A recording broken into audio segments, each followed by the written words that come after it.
기원전 4세기 고대 그리스의 철학자 아리스토텔레스는 영혼에 관하여라는 책을 썼습니다.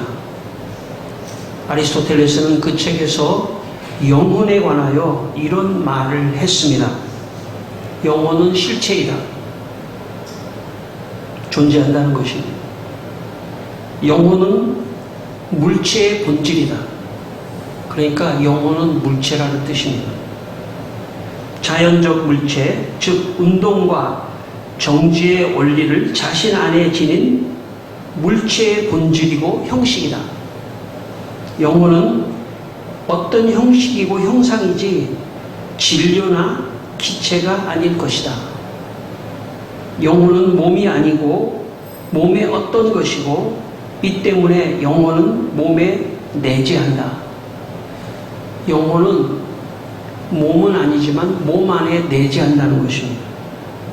식물에게는 영양 능력이 있고 다른 생물에게는 감각 능력이 있다. 그런데 인간에게는 영양 능력, 감각 능력뿐만 아니라 사고 능력도, 지성도 있다. 그렇게 말을 했습니다. 아리스토텔레스는 영혼은 몸에 내재하고 있는 사고 능력과 지성이라고 말했습니다. 한마디로 요약한다면 아리스토텔레스의 영혼론은 영혼은 곧 지성이다. 오늘 우리의 용어로 말한다면 영혼은 우리의 뇌에 있다. 우리의 뇌과학, 생각하는 것. 영혼은 우리의 생각하는 것이다. 지성이다. 이렇게 요약을 할 수가 있습니다. 성경도 동일한 영혼이라는 단어를 사용합니다. 그런데 성경에서 말하는 영혼은 우리의 지성과는 다릅니다. 지성을 포함하긴 하지만 영혼은 지성에서 머물러 있지 않고 영혼은 바로 영적인 존재라는 것입니다. 인간은 영혼과 몸으로 구성되어 있습니다. 그런데 그 영혼은 몸의 일부이거나 지성이 아니라 성경은 영혼은 영이라는 것입니다. 영적인 것이다. 이것이 성경이 우리에게 가르쳐주는 영혼론입니다. 그래서 사람들은 심지어 영혼이 있다 하더라도 오늘 많은 사람들의 세계관은 아리스토텔레스의 세계관 속에 살아가는 것입니다. 그러니까 몸밖에 없다는 거죠. 설사 영혼이 있다 하더라도 그 영혼은 몸의 지성 정도밖에 안 되기 때문에 인간은 몸밖에 없다는 거예요. 쉽게 말해서. 오늘 많은 사람들은 다 아리스토텔레스적인 사고방식 속에 현대인들도 기원전 4세기에 아리스토텔레스가 말했지만 그 영향은 2400년을 넘어 오늘의 많은 사람들에게까지 세계관을 지배하고 있습니다. 몸밖에 없다는 것이죠.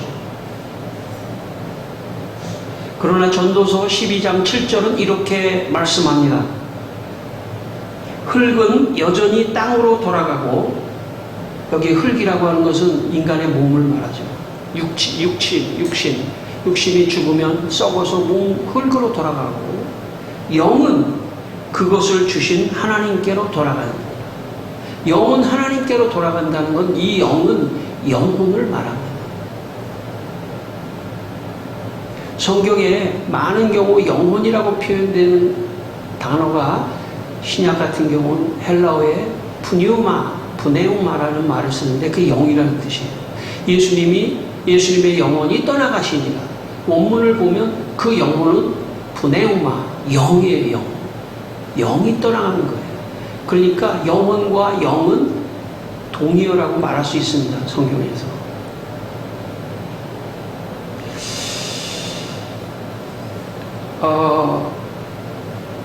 우리는 영이신 하나님과 교제할 수 있는 존재들이에요. 인간만이. 요즘에 이 사회가 많이 변해서 어떤 후배 목사가 교회를 개척할 때 개와 함께하는 교회 이런 걸 개척하려고 한다는 거예요. 하도 이 반려동물을 많이 키우다 보니까 개를 여기다가 우리 교회도 옛날에 와도 우리 권사님이 개를 데리고 와서 같이 예배 드린 적도 있긴 하지만 사실 참여를 한다고 해서 개가 예배를 드릴 수 있는 건 아니라는 거죠. 영적인 존재가 아니기 때문에 오직 인간만이 하나님을 인식하는 거예요. 인식이라는 건 알아본다는 거잖아요.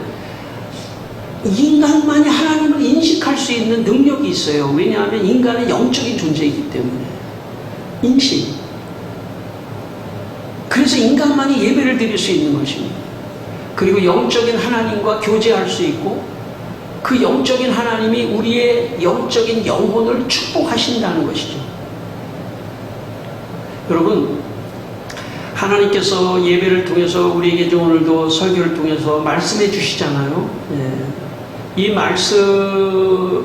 말씀이 여러분의 영혼을 살리는 생명의 말씀인 것입니다. 저는 설교를 하고 나서 제일 은혜를 받을 때가 언제냐면 제가 토요일 저녁에 설교를 다 마치고 전주 설교, 오늘 설교는 일주일 후죠. 제가 마지막 이 설교에 정말 제가 설교를 하지만 하나님께서 저를 통해서 말씀하신다고 생각하고 은혜를 충만히 받고 오늘 설교 단상에 늘 서려고 합니다. 그래야 내 영혼이 살아나요. 낙심됐던 내 영혼도 하나님의 말씀을 먹으면 여러분, 이 하나님의 말씀은 영적인 양식이에요. 마치 육적인 양식을 먹듯이 영적인 양식을 먹어야 영혼이 살아나고 잘 되는 것입니다. 오늘 여러분의 영혼이 하나님과 함께 예배하며 하나님 말씀을 듣는 가운데 여러분의 영혼이 잘 되고 살아나고 축복받기를 주의 이름으로 축원합니다. 오늘 본문 한 절밖에 없지만 우리 한 번 더 읽겠습니다. 오늘 본문의 말씀 요한 3서 2절 말씀 우리 한번 같이 한번 읽겠습니다. 다시 한번 읽습니다. 사랑하는 자여, 내 영혼이 잘된 같이 내가 범사에 잘되고 강건하기를 내가 간구하노라. 예. 오늘 이 말씀은 어쩌면 제가 볼 때 이 성경 전체를 요약한 말씀이라고도 볼 수 있어요. 이 성경 전체는 하나님의 축복의 말씀입니다. 성경 전체는 한마디로 말하면 하나님이 우리를 축복하신다는 것이죠. 그런데 오늘 이 본문에 보면 세 가지로 축복해 주세요. 세 가지 축복. 첫 번째 축복은 뭐냐면 내 영혼이 잘 되는 축복을 주신다는 거예요. 내 영혼이 잘 되는 축복. 여기 잘 된다고 하는 말은 신적 수동태입니다. 문법적으로. 신적 수동태라는 말은 아마 성경밖에 없을 거예요. 신적 수동태라는 말은 능동태는 내가 노력하는 거잖아요. 수동태는 다른 사람에 의해서 무엇인가 영향을 받는 거거든요. 여기 신적 수동태라는 거는 하나님만 우리에게 그렇게 해주실 수 있다는 그런 뜻이에요. 그러니까 내 영혼이 잘 되는 것은 내 노력으로 잘 될 수 있는 게 아니에요. 하나님의 은혜, 하나님이 해주셔야지 잘 되는 것입니다. 여러분의 영혼은 하나님이 잘 되게 해주셔야 여러분의 영혼이 잘 되는 것입니다. 이 시간 하나님께서 여러분의 영혼을 잘 되게 해주시는 그런 축복이 임하기를 바랍니다. 저는 강원도 화천에서 아마 저하고 같이 신앙생활하면 정말 계속해서 반복해서 들을 수밖에 없는 내용이 나오긴 하지만 그래도 조금은 다릅니다. 강원도 화천에서 군대 훈련소 생활을 했는데 6주 동안, 근데 그때가 아마 제가 5월 말에 들어갔으니까 아마 6주 동안 여름에 너무나 덥고 너무나 힘든 그런 훈련소 생활을 했는데 첫 주 훈련이 제일 어렵더라고요. 왜냐하면 집을 떠나서 이제 낯선 곳에 가서 제대로 먹지도 못하고 땀 흘리고 막 훈련하고 근데 지금 생각해보면 그 모욕당하는 게 제일 힘들었던 것 같아요. 모욕. 말을 함부로 하고, 욕에서 시작해서 욕으로 끝나더라고요. 나는 그런 문화 있지 않았었는데. 욕에서 시작해서 욕으로 끝나고, 구타를 하고, 그런 어떤 모욕감, 그런 게 또 되게 힘들더라고요. 그런데 희망이 하나 있어요. 뭐냐면, 일요일 날 교회를 보내준다는 거예요. 교회 갈 사람 미리 파악하고, 교회를 보내준다는 거예요. 교회까지 한참을 한 30분을 걸어서 교회까지 도착했습니다. 교회가 언덕 위에 있어서 언덕 위까지 올라가서 예배실 문 앞에 딱 섰는데 눈물이 팍 나더라고요. 와, 정말, 야, 교회에 올 수 있다는 게 너무나 감사하다. 그래서 앞에 가서 앉아야지 생각을 했습니다, 제가. 근데 앞에 가서 앉는데 그 중에서도 맨 앞에 강대상 옆에 피아노가 있는데 그 피아노 바로 뒷자리에 가서 앉아야 되겠다 생각이 들었어요. 왜냐하면 찬송을 할 때 피아노 소리를 들으면서 찬송을 좀 하고 싶더라고요. 그래서 제가 맨 앞에 달려가서 그 피아노가 이렇게 옆으로 있어가지고 제가 보니까 그 피아노를 치는 사람 거의 뒷모습만 볼 수 있도록 그렇게 됐는데 제가 그 앞에 앉았는데 뒷모습이 어디서 많이 보던 사람이에요. 제가 보니까 뒷모습이 어디서 많이 보던 사람인데 근데 이제 장교예요. 장교는 좀 보통 사병은 다 머리를 빡빡 깎는데 장교는 머리를 좀 길들거든요. 장교예요. 군인 장교가 이제 피아노 봉사를 하시는 거죠. 그래서 내가 이렇게 옆으로 이렇게 보는데 많이 본 사람이야. 가만히 이렇게 다시 보니까 교회 선배예요. 교회 선배가 장교로 이제 군대를 와서 같은 부대는 아니지만 거기 이제 우리는 훈련병이었고 거기 부대에 소속돼 있고 주일날 교회에 와서 피아노 반주를 봉사하는 거예요. 그 형이 그렇게 반주를 하는데 더 그냥 눈물이 막 쏟아지더라고요. 더 감격스럽고 찬송을 부르는데 너무 그냥 은혜스럽고 또 그 군목 목사님이 말씀을 전하시는데 너무나 위로가 되고 힘이 되고 그래서 예배를 마치고 이제 또 일주일 동안 훈련을 받는데 힘들어도 이 교회에 올 수 있구나 하는 마음 때문에 위로를 받고 힘을 얻었던 적이 있습니다. 예배를 드리고 찬송을 하고 말씀을 듣는다는 것은 그냥 우리의 기분을 좋게 하는 시간이 아닙니다. 우리의 영혼, 내 영을 살려내고 잘되게 하고 축복하고 새롭게 하고 힘을 주는 그런 시간이 예배의 시간입니다. 여러분, 내 영혼이 살아나고 힘을 얻고 잘되고 강건하면 범사가 잘되고 육체도 잘되는 것이에요. 그러므로 여러분, 요한복음 4장 23절에 이런 말씀이 있습니다. 아버지께 참되게 예배하는 자들은 영과 진리로 예배할 때가 오나니 곧 이때라. 아버지께서는 자기에게 이렇게 예배하는 자들을 찾으시느니라.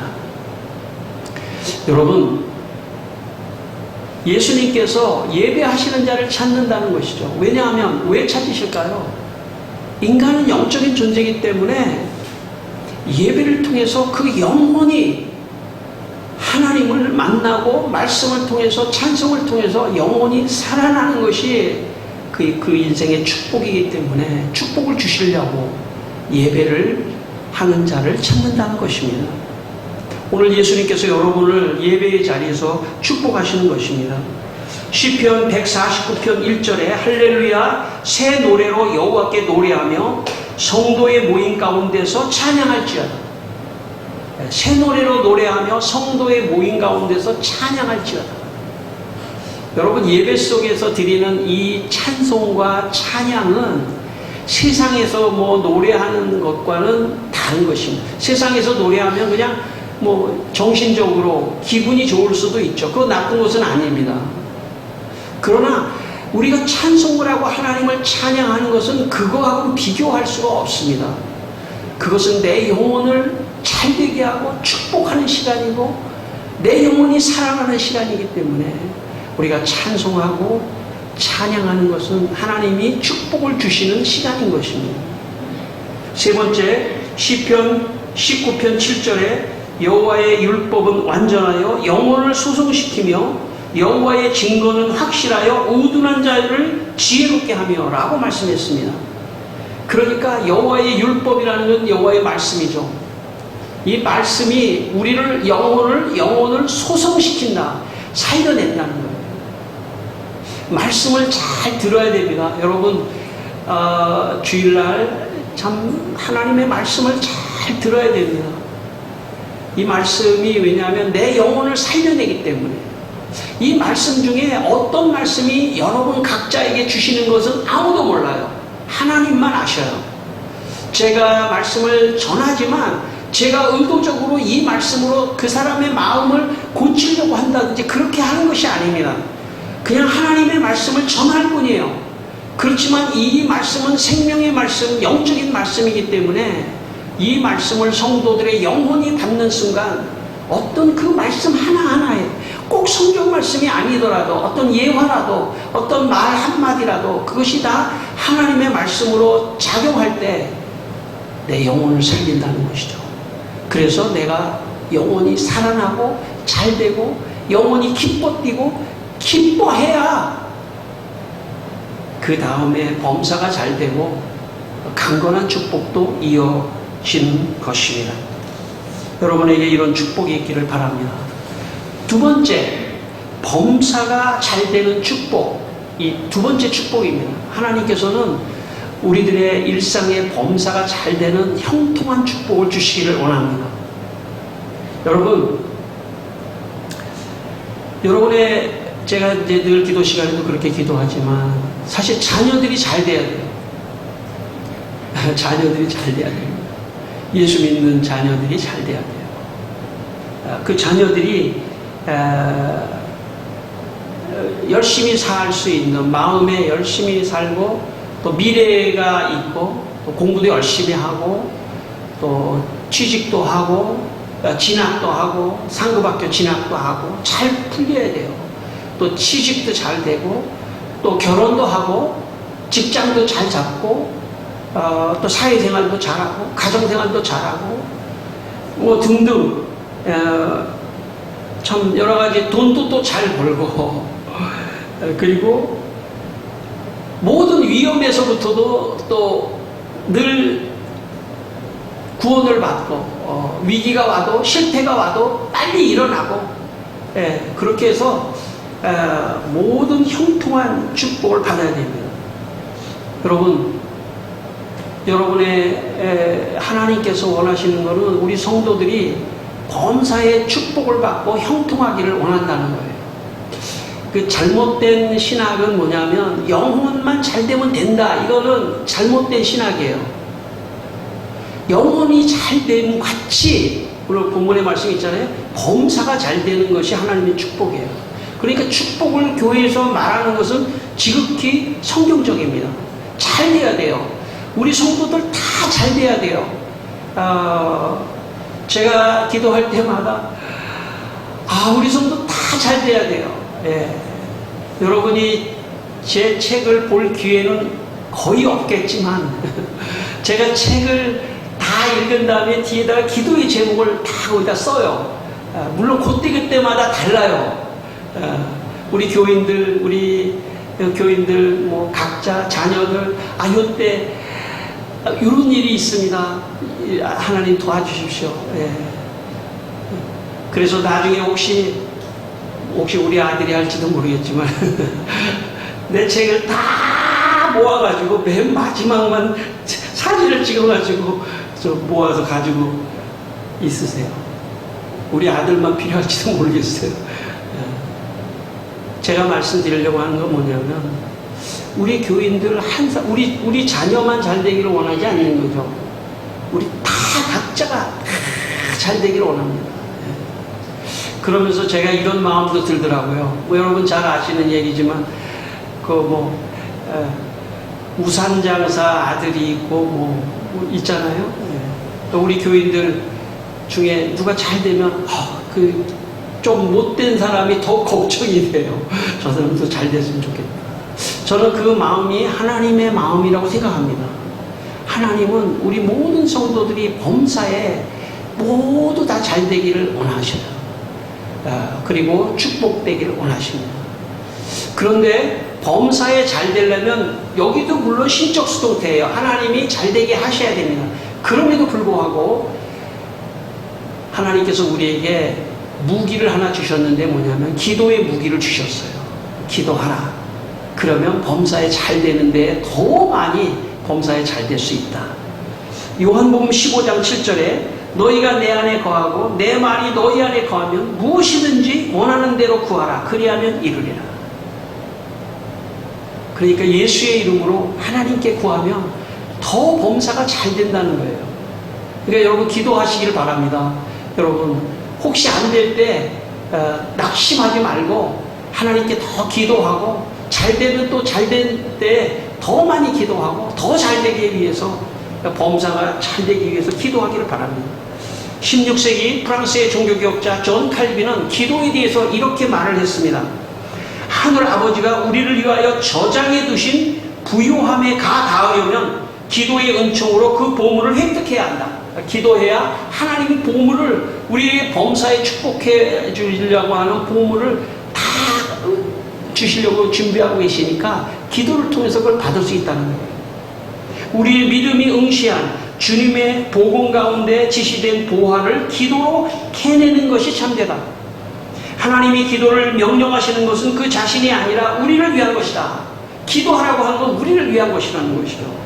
우리는 언제나 하나님이 손을 펼쳐 자기 자신의 백성을 도우시되 말로만 그들에게 하지 않고 당장 필요한 도움을 베푸실 것이라는 사실도 이해하게 된다.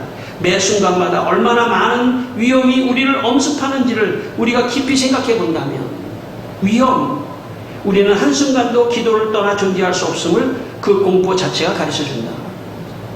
여러분 사고도 나지 않아야 돼요. 범사에 형통한다고 하는 것은 꼭 물질적인 것만 있는 게 아니에요. 사고도 피할 수 있도록. 참 요즘에 얼마나 위험한 시대입니까? 저는 천사를 믿어요. 저는 천사를 하나님께서 우리에게 보내주셔서 우리를 돕는다고 믿는 사람이에요. 그래서 우리 성도를 위해서 기도할 때 꼭 빠뜨리지 않고 하나님 천사를 동원하여 이번 주 우리 성도들을 지켜주십시오. 어디 있든지 어떤 위기와 위협 속에서도 천사들을 동원하셔서 막아주시옵소서. 저는 그렇게 기도합니다. 여러분도 그렇게 기도하기를 바랍니다. 히브리서의 말씀에 천사는 믿는 자를 돕는 영으로 우리에게 보내주셨다고 말씀하셨습니다. 여러분 하나님께서는 영적으로나 모든 면에서 범사에 복을 받기를 원하십니다. 이 시간에 여러분 창세기 39장 23절에 보니까 여호와께서 요셉과 함께 하심이라 여호와께서 그를 범사에 형통케 하셨더라. 이 시간에 요셉의 축복이 여러분에게 임하기를 축원합니다. 범사에 여러분에게 참 하나님께서 축복해 주시기를 다시 한번 축원합니다. 세 번째 축복은 뭐냐면 몸이 강건하게 되는 축복입니다.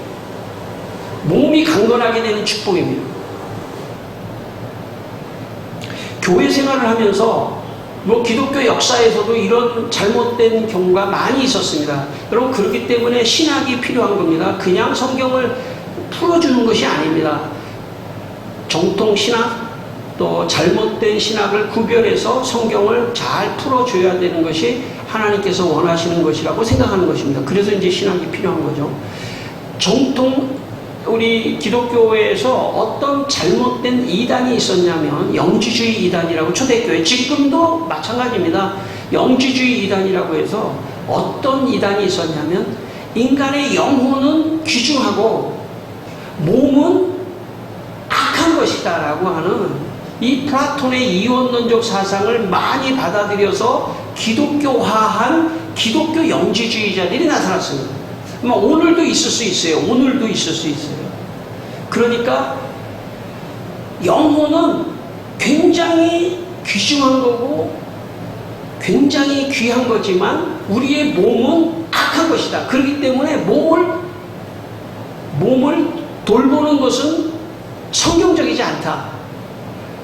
금욕을 해야 되고 심지어는 채찍을 가지고 자기 몸을 치고 자기 몸을 학대하는 그런 이단이 있었으며 그게 영주주의고 만이교입니다.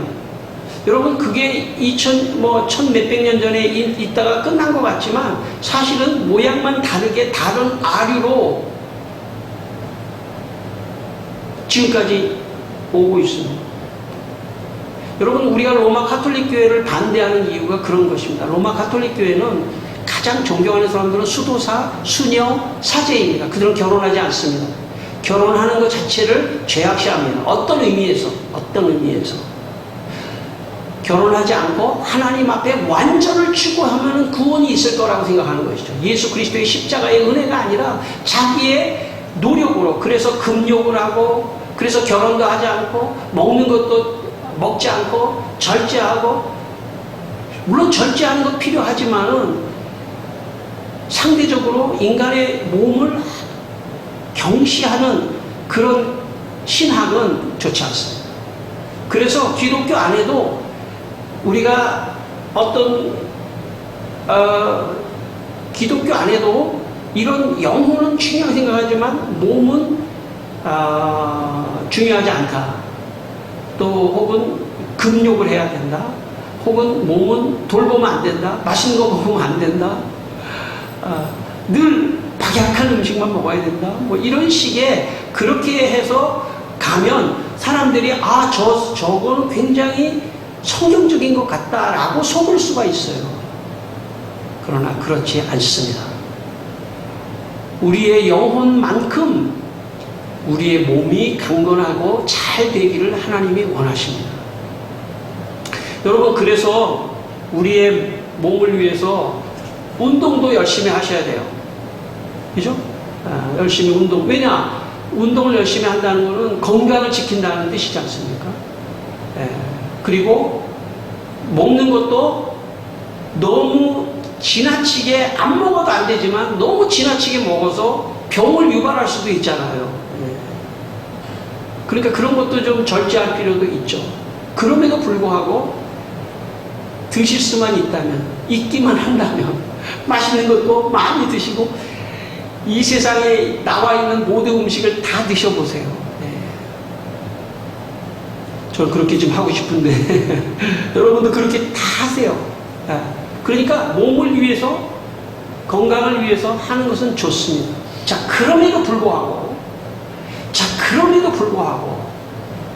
아무리 내가 노력한다고 하더라도 몸을 근본적으로 지켜줄 수 있는 분은 하나님이십니다. 저는 여러분 그렇게 믿게 되기를 바랍니다.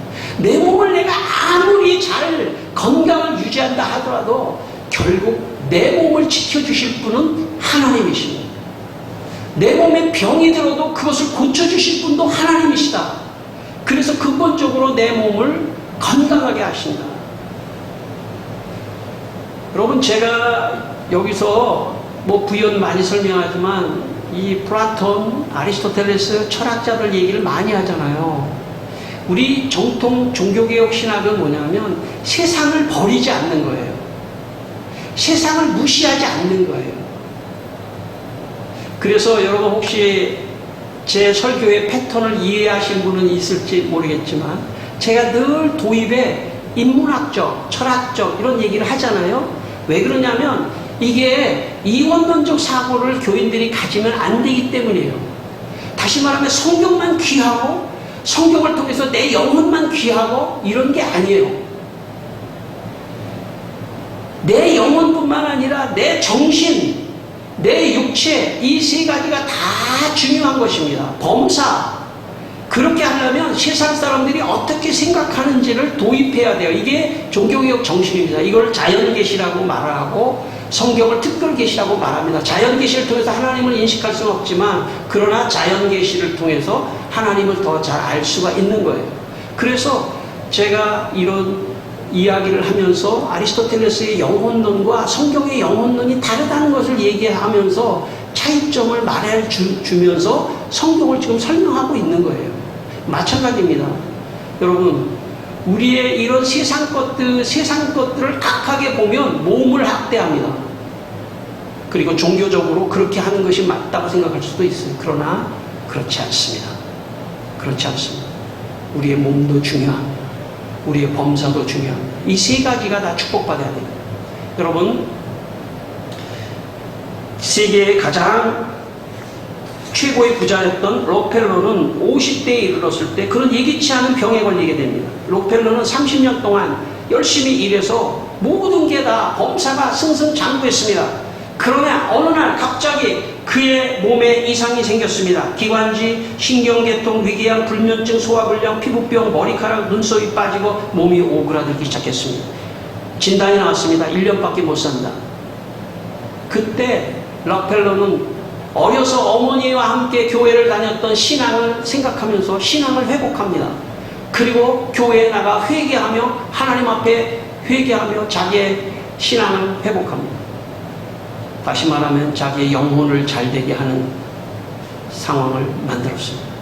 그러자 1년밖에 못 살다는 록펠러는 그 후에 43년 동안 살면서 자기의 참 축복받은 것을 다른 사람에게 구제하는 그런 삶을 살았습니다. 오늘 본문의 말씀 다시 한번 상기해 보면 이렇습니다. 내 영혼이 잘된 같이 범사가 잘되고 강건하기를 간구합니다. 여기에는 영적인 원리가 있습니다. 순서가 있습니다. 먼저 영혼이 잘돼야 된다는 거예요. 영혼이 잘된 같이, 이 직유법을 사용했지 않습니까? 먼저 영혼이 잘된 같이 범사가 잘되고 강건하게, 이 순서가 있는 거예요. 영혼이 먼저 잘돼야 돼요. 영혼이 잘돼야지만이 범사가 잘되고 강건합니다. 영혼이 잘돼야만이 범사가 잘되고 강건한 것이 다 순서가 있는 것입니다. 제가 마지막 이와 하나 하겠습니다. 제가 신학대학에 들어갔는데 고등학교 때 씨름 선수를 했던 아이가 신학대학에 들어왔습니다. 씨름. 그래서 제가 좀 호기심이 생겨가지고 걔한테, 야, 너 나하고 씨름 한번 해보자. 그랬더니 걔가, 너는 잡자마자 넘어져. 아니야, 내가 좀 버틸 수가 있어. 내가 1분은 버틴다. 1분은 버틴다. 그러면서 정말 딱 잡았는데 잡자마자 쓰러졌어요. 제가 어떻게 하냐면 얘가 딱 잡더니 저를 오른쪽으로 싹 끌더라고요, 힘을. 그래서 내가 안 끌려가려고 버티는데 갑자기 왼쪽으로 딱 내쳐버렸어요. 그러면서 저한테 이런 말을 했습니다.